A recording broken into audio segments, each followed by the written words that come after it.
since I was a child, I was a very jolly kid, always talkative, and I enjoyed my life. However, when I was 11 years old, my life changed. I remember people trying to talk to me, and I didn't understand what they were trying to say.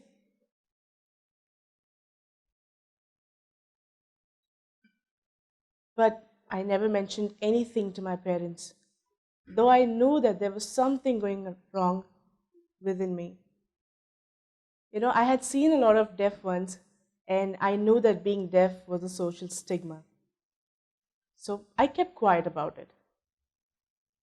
This continued for 3 months. And that's when my mom had some doubts about my behavior. So she took me to an ENT specialist. The doctor confirmed that I had lost 70% of my hearing. I was shocked. I just couldn't accept the fact that I was losing my hearing. It was a very strenuous time. I was so desperate to get my hearing back. I can't tell you, it was a very tough time. I tried everything: yoga, medicines, machines, hearing aids, you name it, and I tried it all. But everything failed. It was a very stressful time for me. It was especially more troublesome when I was in school because I was sitting there all alone when my friends were chatting and having fun. Ooh, I couldn't take it. When I looked at that, I became very cranky. So cranky. But, you know, I knew that that was not the place to vent it out. So I would go back home and I would fight with my parents, I'd fight with my siblings, vent out all the anger in my family. Sometimes I would be fighting, and other times I would be sitting there crying all alone. It was tough.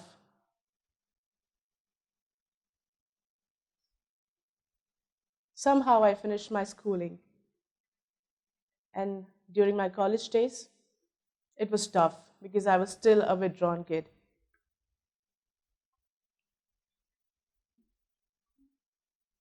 One day, when I was in my college, me and my mom visited my doctor. He informed me that I would lose all my residual hearing. I was not ready for this. Trust me, my grief knew no bounds. I wept inconsolably. For 2 days, I cried. I couldn't eat, I couldn't sleep. I didn't want to do anything.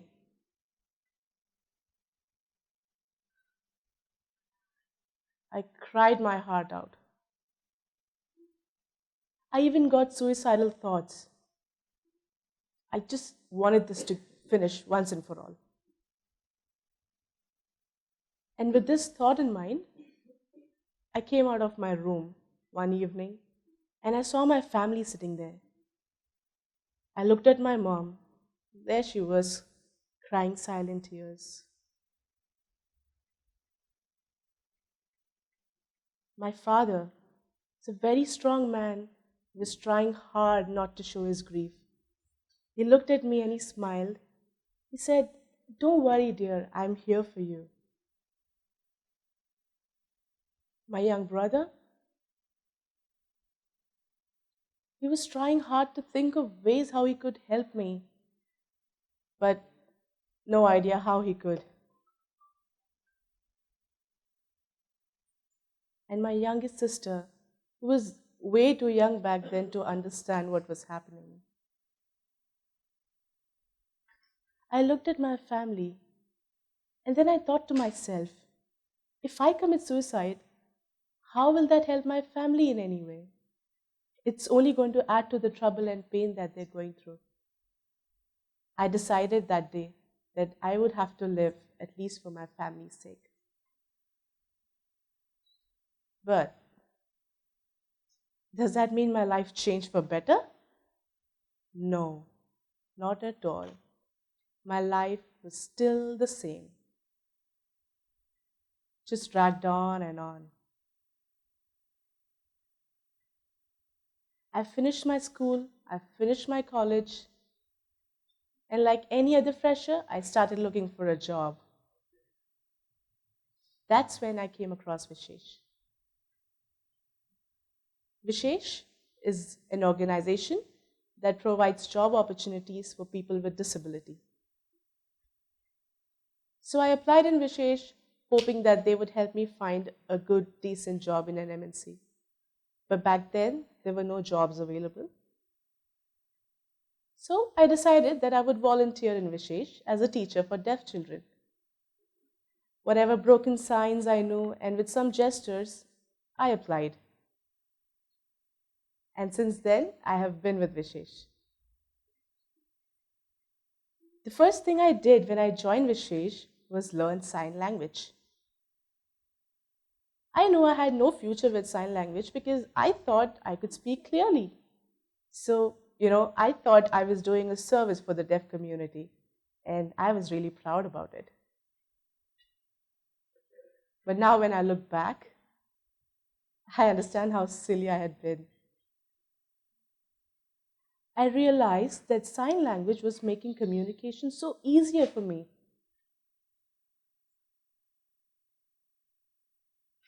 Earlier, when people used to talk to me, I didn't understand anything.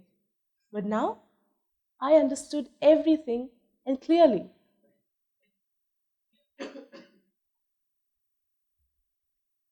Now, I had the fire of socialization coming back to me.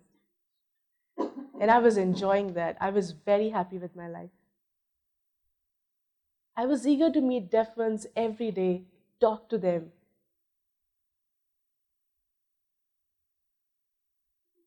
I asked them about their life stories, about the deaf culture. Having never met a deaf before, I thought maybe they deal with the same feelings that I deal with: depression, stress, lack of confidence. But I was in for a surprise. Deaf or happy that they can't hear.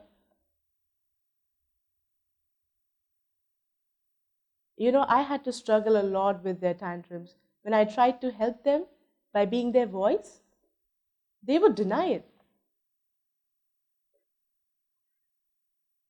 I struggled when my deaf students criticized me for my broken signs.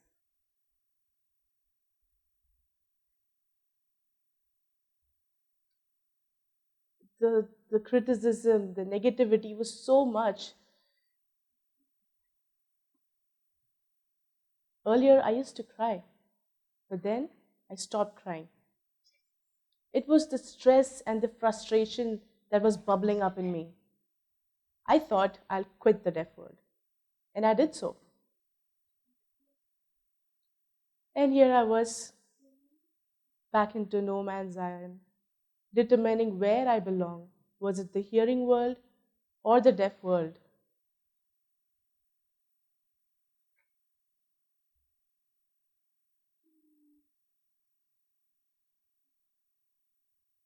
When I was in a lot of confusion, that's when I met my mentor.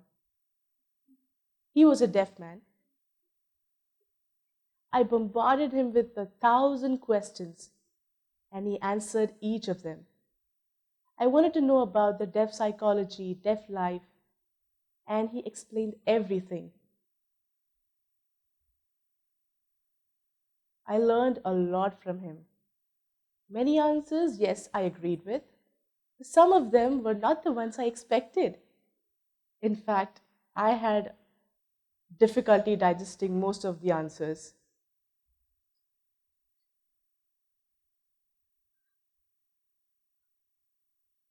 And I read a lot of books which were written by deaf for deaf people. trying to learn more and more about the deaf world. When I went deep into the deep deaf world, that's when I realized that it's a very beautiful world. It's a world with a vast, rich cultural heritage. It's a story which has not been untold, but it was unheard.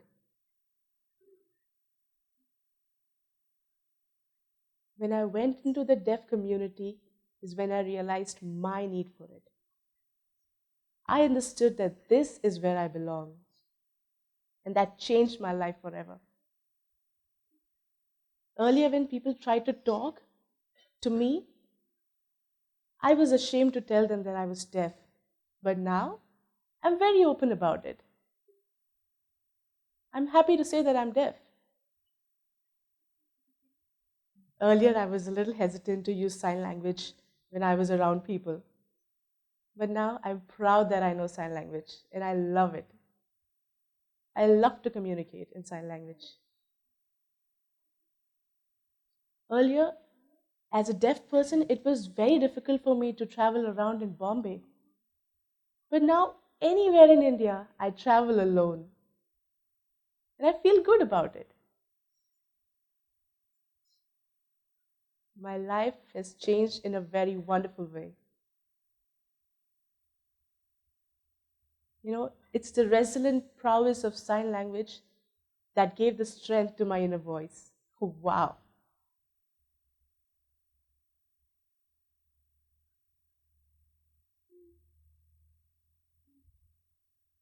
I think sometimes I have a very supportive family. My friends, my hearing friends, my siblings, they've always been so good to me, trying to help me in every way possible. But, but I never felt at home with them. I was always different when I was among them. But despite all the criticism and humiliation I faced in the deaf world, it strengthened me and made me confident because I understood that this is where I belong. And that gave me a sigh of relief. That gave me the confidence to face any challenge. When you have a sense of belongingness, that gives you a lot of confidence.